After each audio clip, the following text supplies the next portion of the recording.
have one asking, what can disqualify me from the U.S. citizenship? Okay, so, well, of course, so if you're a green card holder, you can't become a citizen until you've been a green card holder for 3 to 5 years, depending on your situation.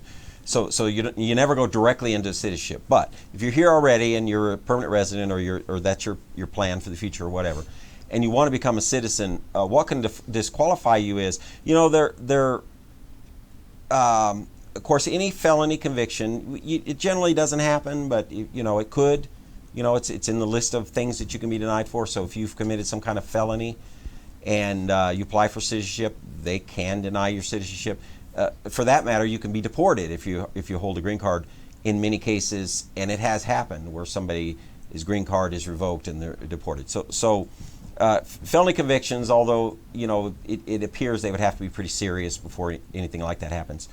Any kind of fraud, of course, in obtaining your green card, which of course you have to have to apply for citizenship, or in obtaining the citizenship itself. So if you frauded the government in any place, even if it's years ago, we've seen cases. There was a recent one, I don't know, probably been over a year ago, where somebody had been a citizen for, I think it was over 20 years. But back in the original application, they had lied about, there's a whole lot of questions about a lot of things that the government's concerned about, including your involvement in wars and human trafficking and torture, killing, being a Nazi, whatever.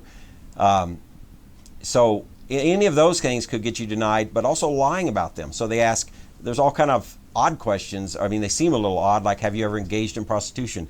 If you say no and it turns out you have, or they find out, not only can you be denied citizenship, it can be taken away from you, even if you've lived a life here, which again has happened. Now, it's rare, but these are things that can cause you to get in trouble.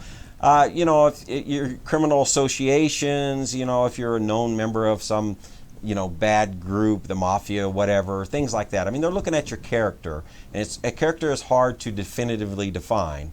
If you've got good character, you're a good person, you haven't been involved in these kind of serious crimes, you really don't have to worry about it. It's most people who apply for citizenship, you've already been through a vetting process to get the green card. You are probably going to be approved. If you pass the little civics test and you speak some English, you're probably going to be just fine. Now, if you're not going to be surprised, is what I would say. Anything that would deny you, about.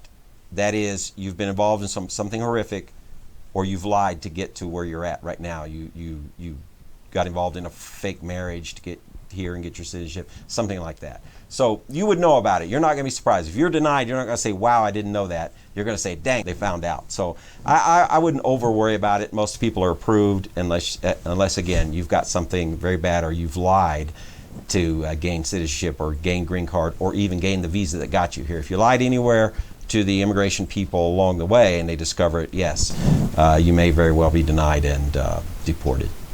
If you found this video useful, it would mean a lot to us if you could hit the like button and comment below to let us know what you think. You can also ask your own immigration questions in the comments below. If you want to make sure not to miss any of our future videos, we invite you to subscribe here on YouTube, and be sure to click the notification icon so you can be alerted whenever we publish a new video. Also, don't forget to follow us on Facebook, where you can watch our regular immigration Q&A live streams.